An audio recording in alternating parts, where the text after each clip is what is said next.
우리가 몇 주간에 걸쳐서 이제 앞으로 엘리사의 신앙을 생각을 하면서 은혜를 삼아보고자 합니다. 우리가 몇 주간, 지난 주간까지 4번에 걸쳐가지고 엘리야에 대해서 공부하고 또 은혜를 받았습니다. 열왕기상 19장 말미에 내려가면은 엘리사가 소명되는 장이 나와요. 이분은 주전 847년에서 796년까지 스승이었던 엘리야의 뒤를 따라서 사역을 했던 선지자였습니다. 이 엘리야가 호렙산에 올라가가지고 하나님 앞에 간곡하게 마지막 기도를 올리면서 받았던 4가지 계시가 있어요.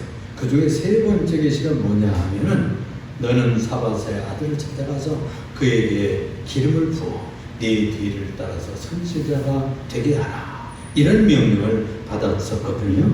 그 명대로 이제 가서 엘리사를 찾아가서 안수하고 자기의 바톤을 받아가지고 예언자가 되게 하려고 하는 그런 장면이 나오게 되는데요. 이런 얘기가 있어요. 엘리사를 찾아갔을 때 어떤 청년이 말이에요. 12겹의 소를 버거해가지고선 밭을 가는데 12번째 소에 서가지고선 가는 거예요. 여러분들 한 결이가 몇 마리인지 압니까? 2마리를 한 결이라고. 근데 제가 어렸을 때에도 밭 가는 걸 봤어요. 농 가는 걸 보면은 소들이 2마리가 한 결이가 되어가지고 밭을 갈고 또 논을 가는 걸 제가 봤어요. 또 어떤 무슨 영화 같은데, 그림 같은데 보면 4마리 소를 해가지고 하는 그런 또 밭을 가는 그런 것도 가끔 본 적은 있는데 12결의를 했다 그러면 소가 몇 마리입니까, 여러분? 24마리예요. 24마리가 12번째 서서 이 밭을 갈았다고 하는 것은 24마리의 소를 가운데서 이끌고서 큰 물밭을 갈아붙이고 있었다고 하는 얘기입니다. 그러니까 이 청년이 굉장한 청년이고 또 이 밭 가는 기술이 보통이 아니었고 또 12마리가 아니라 이건 24마리의 소를 가지고, 이건 참 신기한 일이고 아주 이 밭갈이의 기술이 아주 뛰어난 그런 청년이었다고 볼 수가 있는 거죠. 바로 이 청년을 주님께서 지적해가지고 그를 찾아가서 너희 뒤를 이어서 선지자가 되게 하라, 그러는 거예요. 그러니까 이 엘리야가 과연 찾아가 보니까 범상한 청년이 아니라 그래가지고요, 거기 가까이 밭 가는 쪽으로 건너가가지고 자기의 겉옷을 확 벗어가지고요, 확 그 청년에다가 던졌다는 거예요. 그러니까 그 땀 냄새 나죠. 엘리야가 그 가죽 털옷을 입었다고 그러잖아요. 그걸 허리띠를 풀어가지고 확 던져서 그랬더니 이 옷이 그 청년에게 덮친 거죠. 밭을 열심히 가는데 이 선지자의 털옷이 그에게 확 덮여지죠. 이 사람이요, 무슨 일이 일어났어요? 깜짝 놀랐는데 어떤 성령의 감동과 저은율이 그를 덮쳤던 것 같습니다. 본문에는 그런 얘기를 읽을 수가 없는데 그가 즉시 그 소를 버리고요, 뛰어나와가지고 그 옷을 던진 엘리야를 쫓아가서 그 앞에 넙죽 엎드려서 하는 말이 이렇게 얘기하는 것입니다. 내 부모에게 가서 입을 맞추고 돌아와서 주를 따르게 하소서, 이렇게 하거든요. 자기 동료를 간 거예요. 부모님들에게 이어져야 잘해서 내가 이제 이 집안을 떠나서 엘리야를 쫓겠습니다. 그러고서는 한결의 소를 잡아가지고 온 동네 사람들한테 다 잔치하고 이렇게 모이고, 그러고서는 훌쩍 떠나가지고 엘리야를 따라서 바톤을 받는 선지자가 되는 거예요. 놀라운 일 아니에요? 이 유대나라 이스라엘에서는 선지자가 되고 또 이 랍비를 따라가서 제자들이 부름받으면 그런 예식이 있다고 그래요. 부모들과 하직을 하고 동네 잔치를 하고, 이건 굉장한 지혜자로 그 민중을 이끌어가고 그 백성을 인도하는 그런 지도자가 되는, 영적 지도자가 되고 영적 랍비가 되는 그런 자리라고 해가지고 굉장히 높은 지위로 나아가는 하는 은혜를 입은 사람으로 생각을 하고 격이 있는 삶을 이제부터 살게 되었다 해서 아주 영광스럽게 생각한다는 거죠. 더군다나 당시에 이 주전 800년대 그러니까 9세기 예언자입니다. 엘리야의 뒤를 쫓아가지고 예언자가 된다는 것은 굉장히 놀라운 영광이죠. 그래가지고 그렇게 부모집을 떠나서 잔치를 벌이고 엘리사가 그 뒤를 쫓아가서 종로로 타는 거예요. 제자가 되는 겁니다. 그를 섬기는 것이죠. 이렇게 해서 그 바톤을 받게 되는데요. 그 스승의 뒤를 따라서 이제 지난 시간에 잠깐 생각했지만은 그거 마저가 바톤을 받는 그 장면은 너무나 극적이고 우리가 주일학교 때 중고등부 때 그 설교를 들으면 얼마나 신나는 얘기였습니까? 스승이 말이에요. 진짜 뛰어난 너 여기 있어. 나를 하나님께서 베들려고 한다. 길가에서 베들려고 한다. 너는 여기 있어. 하나님께서 나를 여리고로 보내. 안 떨어지는 거예요. 같이 따라가는 거예요. 여리 가서 너 여기 있어. 너는 여기 머물면서 이 선지 앞에서 여기서 교장 노릇하고 여기서 학교나 돌보고 여기 있어. 그런 뜻이죠. 안 떨어지는 거야. 내가 당신의 사심, 여호와 하나님의 사심도 맹성을 내가 떠나지 않겠습니다. 그래가지고 여호와 하나님께서 나를 요단으로 보낸다 그래가지고 요단강까지 갔지 그렇잖아요. 그래 요단강가에 이르렀는데 이 엘리야 스승이 말이에요. 그 우토리를 보더니 겉옷을 보더니 그걸 가지고 물을 쳤지 않습니까? 그러니까 물이 입이 저리 갈라졌다는 거예요. 요단강이 척척척 갈라져도 마른 땅처럼 그 강을 건넜다는 것 아니에요. 그것을 선지생들이 저 요단강가 던덕에서 보고 지금 어떻게 이 두 분이 있으면 어떤 역사가 일어나는지 이 엘리야가 아마 그런 예언을 했다는 건 가봅니다. 나를 하나님께 들려서 이제 성천하게 될 것이다. 이런 예언이 있었던가 봐요. 그래가지고 그 요단강을 건너가서 걸어갔는데 거니는 거예요. 마지막 스승과의 대화가 있는 거예요. 이렇게 얘기하는 거예요. 네가 왜 이렇게 붙잡느냐? 네가 원하는 것이 무엇이냐? 하나님께서 나를 여기서 데려가기 전에 나에게 원하는 것을 구하라. 그런 거예요. 그러니까 때를 이때구나. 그래서 엘리사가요. 구하는 것이죠. 내가 선생님의 주의 선생님의 영광을 빼나 그렇게 하지 않고 갑절이나 원한다. 갑절 2배. 성령의 영광을 갑절을 원합니다. 그러니까 내가 정말로 어려운 것을 구하는구나. 그러나 여호와 하나님께서 너를 데려가는 것, 나를 데려가는 것을 네가 눈으로 목도하면 그것이 이루어지지만 네가 만약 목도하지 못하면 이것이 이루어지지 아니하리라. 그럼 말이 끝나자마자 말이에요. 화려하게 하나님의 분별과 불만이 나타나더니 이 두 사람 사이에 확 뛰어넘는 거예요. 그러더니 불마구와 불병 하늘로 올라가고 그 뒤를 해오리 바람이 불어 올라가면서 이 엘리야를 말이에요. 이 해오리 바람 속에 쌓아놔가지고 올라가는 거예요. 갑자기 일어나는 일입니다. 이 놀라운 이 영적인 이 사건 앞에서 이 엘리사가 어떻게 했을까요? 소리치면서 아버지 이스라엘의 마병이여 군대요. 사실 엘리야는 이스라엘을 지키는 군사였습니다. 영적 군대였어요. 시리아에서 지켜주고 모압에서 지켜주고 암몬에서 지켜주고 저 북방 족속들을 지켜주는 그런 군대의 역할을 했던 하나님의 사람이었죠. 그래서 그렇게 부르는 거예요. 아버지, 영적인 아버지가 되는 것이죠. 아버지요 이스라엘의 마병이요. 뭐 그러더니 사라져버리고 만 거예요. 하늘을 쳐다보는데 무엇이 일어날까? 무엇을 공중에서 벌럭 떨어지는 거 무엇이었을까요? 엘리야의 겉옷이었어요. 무엇을 달려가서 구워보니까 스승의 땀 냄새는 입고 다니던 평생 가난한 겉옷이었어요. 그때요. 생각 바꿔서 생각해보세요. 평생 그 수년 동안 따라다니면서 능력 거친 토락진 거다. 능력 얻었다는 증거도 없고 그거 한 사건 보았는데 보긴 봤는데 손에 잡히는 것은 냄새나는 스승의 겉옷뿐이었어요. 어떻게 나면 화납니다. 어떻게 하나님 능력을 받았다는 증거도 없고 그래서 그는 옷을 찢었다고 했어요. 이 옷을 찢는다는 말은 자기를 찢는다는 뜻이죠. 회개한다는 뜻이죠. 하나님 앞에서 자기를 다 쏟아놓고 간절한 그 인격적인 표현을 하는 거예요. 확 찢었어요. 그 다음에 그에게 입혀진 것이 뭐냐? 스승이 입고 다니던 겉옷이죠.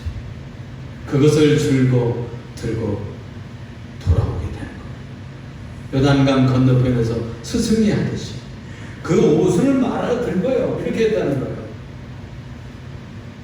엘리야의 하나님은 도대체 어디 계시는 겁니까? 불을 쳤다는 거예요. 자기 하나님이 아직 되지 않은 것처럼 느꼈던 것이죠. 여러분들의 의지하고 평생 동안 사신 그 하나님이 나의 하나님이 되어 있습니까? 목사님 하나님이래. 하나님 나라의 하나님이래. 그럴 수 있어요. 우리 며느리가 잘 믿으니까 며느리 하나님이래. 시어머님 잘 믿으니까 우리 시어머님 덕분에 천국 가야지. 그렇게 구원받고 능력받는 게 아닙니다. 나의 하나님이 되고 나에게 은혜 주시는 분이 되고 나를 치료하시는 분이 되고 나에게 은혜의 사건과 구원의 사건과 능력을 주시는 그분이 되는 하는 것이 중요한 것이죠. 엘리야의 하나님은 어디 계시옵나이다 하고 물을 줬을 때 선생님이 하신 것처럼 물이 척척 갈라지기 시작해요. 물이 쫙 흘리는 거예요. 그래서 그 강을 건너갔지 않습니까? 이것을 내려다보던 언덕에 저 요단강 건너편에 요단 신학교의 그 선지생들이 다 달려나와가지고 그분 앞에 엎드렸잖아요. 누구 앞에? 엘리사 앞에 엎드려서 엘리야의 영감이 엘리사에게 머물렀도다. 그때부터 엘리사의 시대가 열리게 되는 거예요. 그래서 이분이요 기도한 대로 성경 읽고 연구해 보면 딱 답을 쓰고 와요. 배나 기적을 일으켜요. 기도는 응답은 놀라운 겁니다. 하나님 앞에 기도한 것은 반드시 이루어지는 것이죠. 이래가지고 기적을 일으키기 시작하는데 선생님보다 완전히 답을 일으키게 됩니다. 성경에 남아 있는 거 볼 것 같으면은 거의 6번이 있는데 이번은 12번을 그 첫 번째 기적이 이런 얘기입니다. 그래가지고서 여리고로 이제 올라가는 거예요. 여리고서 이제 다시 버스로 올라가는 겁니다. 그런데 여리고시에 도착하다 그 시민들이 나오고 선지자들이 따라오면서 이 도시에는 그 소식을 들으니까 도시는 아주 장소는 좋고 도시는 좋은데 여기에 물이 나옵니다. 무엇을 뿌리면 열매 맺지는 못하고 토산이 열매가 없고 또 양새니까 자꾸 죽고 이렇습니다. 이 물이 나빠서 그런가 봐요. 이 수지를 좀 고쳐주실 수 없습니까? 이러는 거예요. 그러니까 엘리사가 새 그릇에 소금을 담아오느라 그러는 거예요. 그러니까 그렇게 할 수밖에 없죠. 그래서 새 그릇에다가 소금을 갖다 드리니까 이 엘리사가요 물 근원으로 올라갔어요. 물 근원으로 올라가서 그 물 가운데다 소금을 던져서 뿌렸어요. 그러면서 하나님 말이 무슨 말인가 하니 여호와의 말씀이 내가 오늘 이 물을 고쳤으니 이후로부터는 다시는 죽음이나 열매 맺지 못함이 없을 것이니라. 이런 선포를 했어요. 그러자 그 이후로부터 그 여리고라는 도시는요 아주 열매를 잘 맺고 양새끼가 풍성한 그런 도시가 되고 성읍이 되었던 것입니다. 제가요 성지순례를 갔었거든요. 근데 여리고의 도시를 향해 가지고 버스를 타고 이제 가고 있는 거예요. 가는데 수 킬로 밖에서요 향기가 나는 거예요. 공기에서 여리고선 그 도시 밖에 수 킬로 밖에 지금 버스를 타고 안 나는 사람이 별로. 이 여리고는 향기로운 곳이라 하는 별명이 붙었다는 거. 물이 좋아가지고. 그러니까 지금까지 오렌지가 나오고 거기 가서 수강사고도 수강 얼마나 맛있고 단지 맛있었어요. 그리고 해취하지 않은 온 그냥 뭐 과일이 그렇게 많은 도시가 된 것을 기억합니다. 두 번째 기적이 무엇인 거 아니? 오늘 읽은 전쟁터에서 일어난 사건이에요. 남유다 여호사밧 왕 18년이었다고 합니다. 이스라엘 북왕국이죠. 아합의 아들이었던 이 여호람이 왕되었고, 이 모압왕 미사라는 왕이 있었는데, 이자가 아합 왕 때는 열심히 무엇을 갖다 조공을 했는 거 아니? 어린 양털, 어린 새끼 양털을 10만 마리의 양털을 조공을 했고, 수량의 그런 수정서에 털을 조공을 거치대는데, 원수의 그 능력 있던 아합 왕이 죽어버리니까 그 아들 왕들을 우습게 보고 배반하는 거예요. 바치질 않아서. 그래가지고 이 북왕국 이스라엘 왕 여호람이 남쪽 왕이었던 여호사밧을 꼬셨다고 그럴까? 또 형적으로도 또 에돔 왕을 같이 해서 자기들이 우리나라 형제 국가가 아닙니까? 지금 이렇게 지금 조공을 바치지 않은 모압을 정량하라 합시다. 이래가지고요. 연합군을 그것은 지금 에돔 쪽으로 돌아가가지고 모압을 공격하러 들어가는 길입니다. 이게 실제 되는 길에 말이에요. 7째 되는 날까지 가지고 오던 물 뭐 다 마시고 물이 없는데 7째 날까지 물이 없는 거예요. 이걸 어떻게 생각했어요? 모든 군사들과 그리고 뒤따라서 이제 말들도 있었을 것이고 양들 그 양식을 양떼들 뭐 소떼들 다 몰고 왔을 거 아니에요? 근데 먹을 맛이 물이 없는 겁니다. 하나님께서 우리 세 왕을 저 모압 왕에게 붙여서 다 죽이시려나 보다. 이 불신앙자들은 언제나 부정적이에요. 불신앙가들은 언제나 부정적이에요. 이 북쪽 왕 여호람은 아합의 정신을 잇는 바알의 국가입니다. 그런데 남쪽 왕이었던 유다 왕 여호사밧은 이 사건 앞에서 이렇게 얘기를 했어요. 여기에 우리가 여호와 하나님께 물을 만한 선지자가 없느냐 하고 물으니까 여호람 왕의 신하 중에서 여기에 가까운 곳에 엘리사라는 선지자가 있습니다. 사바세에서 엘리사라는 선지자가 있습니다. 옛날에 엘리사 위대한 선지자의 손에 물을 붓고 제자가 되었던 엘리사가 있습니다. 그에게 여호와의 말씀이 있도다. 우리가 다 그에게 갑시다. 그래가지고 해결의 실비를 풀게 되는 겁니다. 여러분, 어려운 일이 봉착했을 때, 문제가 발생했을 때, 마실 물이 없을 때, 문제가 풀리지 않을 때 어떻게 하겠습니까? 이제는 끝장났구나.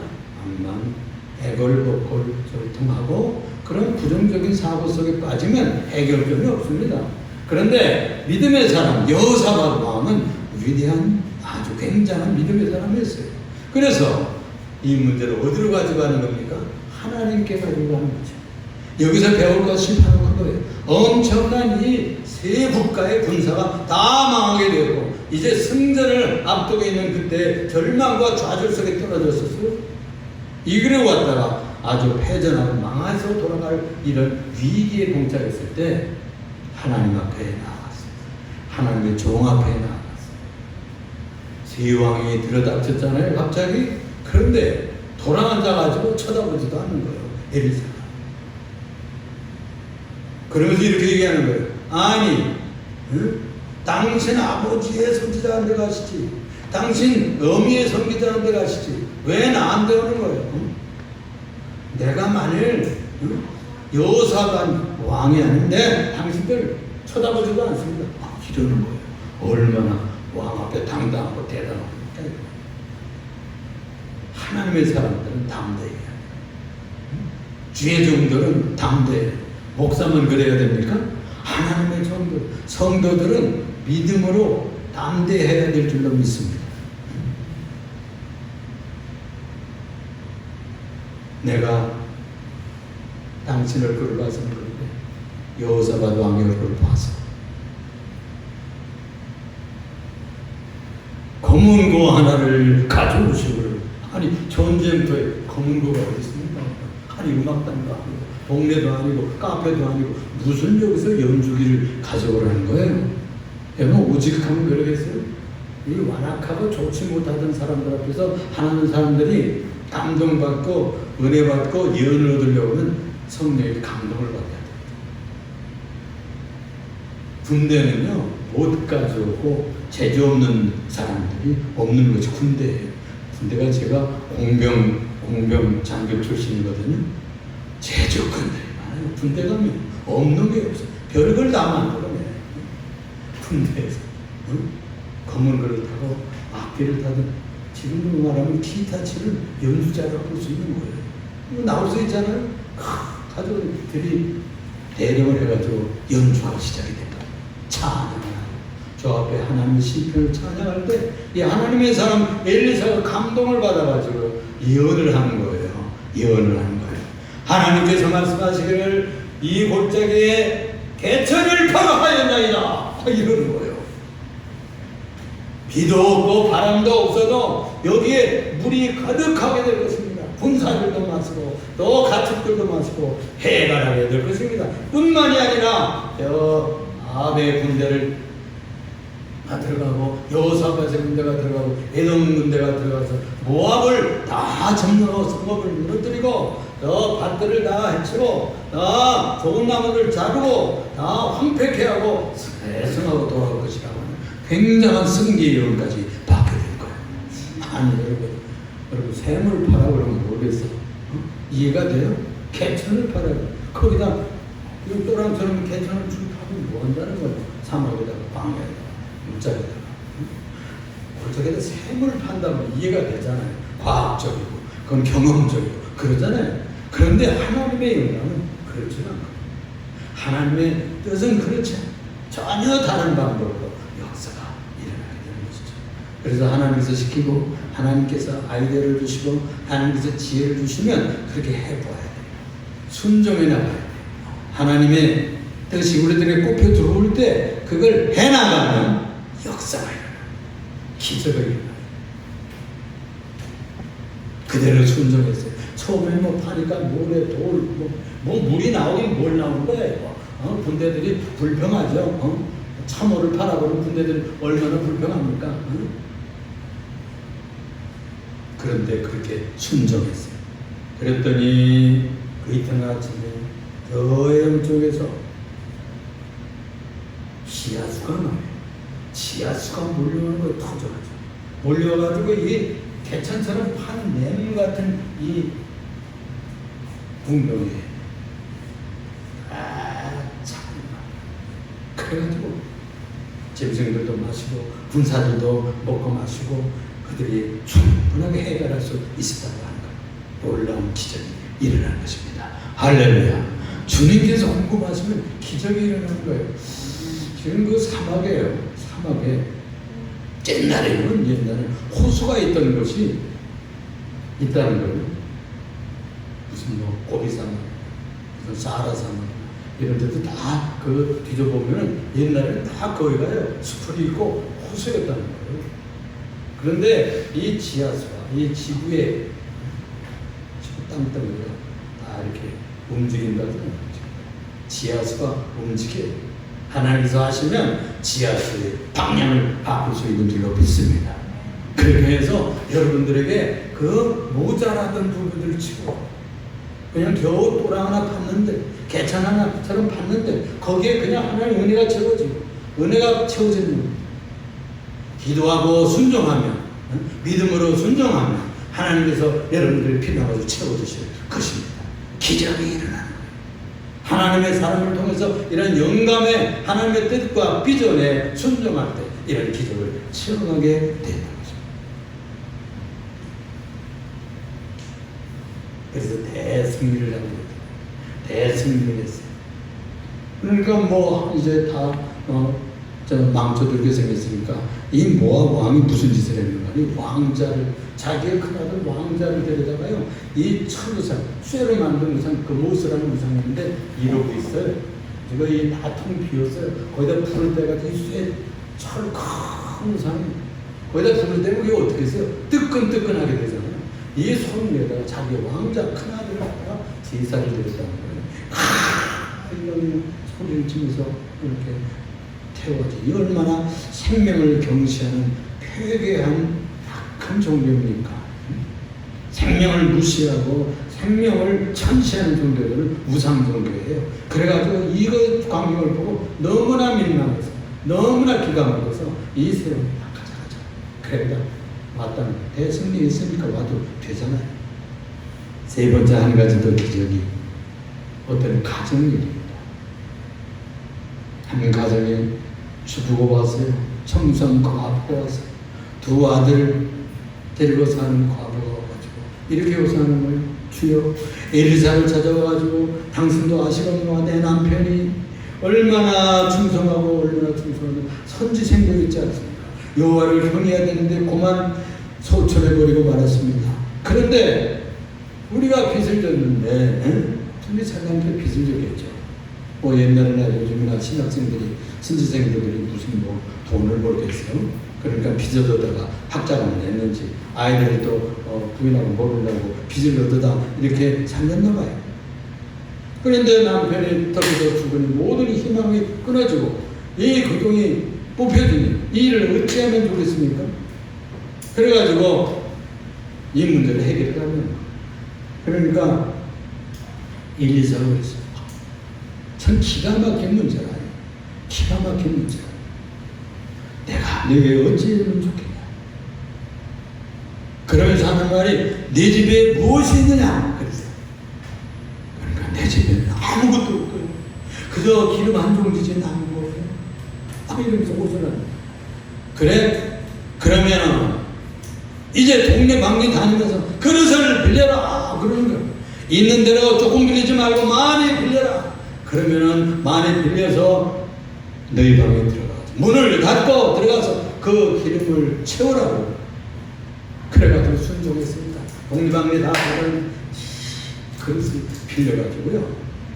온 방에 가득하게 했어요. 기가 막힙니다. 이 기름 한 종지 가지고 기름 한 그릇 가지고 그 수많은 그릇을 한 방울씩 발라도 모자랄 거예요. 그런데 그걸 채우라니 기가 막힌 일이죠. 그런데 믿음을 가지고 순종하는 기름을 따르기 시작했어요. 그런데 큰 그릇이 채워지고 약하다고 또 채우고 옮겨놓고 채우고 옮겨놓고 또 옮겨놓고 또 옮겨놓고 또 옮겨놓고 기름을 가득 온 방에 채우고 또 가져와. 아유 엄마가 없는데요. 없는데. 그러자 그림이 그쳤더라 그랬어요. 그래가지고 선생님 선지자님 다 채워줬습니다. 이제는 어찌 하올까요? 그것을 팔아다가 빚을 갚고 나머지는 너와 내 집이 생활하라. 할렐루야. 이렇게 해서 그것을 살았어요. 이 말은 무슨 말씀일까요? 방의 문을 닫고 들어가서 기름을 붓는 행위는 기도를 상징합니다. 우리 주님께서 말씀하시기를 이렇게 가르쳤어요. 산상수훈에서 또 너희는 기도할 때 의식하는 자들과 같이 하지 말라. 그들은 사람에게 보이려고 회당과 또 큰 거리 어귀에 서서 기도하기를 좋아하느니라. 내가 진실로 너에게 이르노니 그들은 이미 상을 받았느니라. 자기 상을 받았느니라. 너는 기도할 때 네 골방에 들어가 문을 닫고 은밀한 중에 보시는 네 아버지께 기도하라. 그리하면 은밀하게 보시는 네 아버지께서 상을 주시리라. 응답하시리라. 할렐루야. 갚아주실 줄로 믿습니다. 이것은 세상과 단절을 기도할 때 여러분 잠시라도 좋습니다. 5분이라도 좋고 3분이라도 좋고 돌아앉아서 화장실에도 좋고 거실 한 구석에도 좋고 장사하다가도 한 구석에 가서 문제가 있을 때 하나님 앞에 세상과 단절하고 핸드폰 끄고 기도해보세요. 3분, 5분, 10분, 7분 강하게 문제를 기도하라. 응답해 주시고 그 문제를 해결해 주실 줄로 믿습니다. 여러분들의 삶 속에서 하나님의 사람들을 만나고 하나님의 기적들을 만나고 문제를 타개하는 능력을 체험하는 생생한 신앙생활하는 여러분들 되시는 주 예수 이름으로 축원을 드립니다. 기도하겠습니다. 사랑이 많으시고 은혜가 풍성하시며 우리의 지존자가 되시는 여호와 하나님 감사합니다. 오늘도 저에게 복된 말씀을 주셨사오니 이 말씀대로 우리의 선진들이 살아가듯이 믿음으로 승리하는 종들이 다 되게 하여 주시옵시고 신앙의 사건들을 만나도록 은혜를 더하여 주옵소서. 예수님 이름으로 기도합니다. 아멘. 아멘.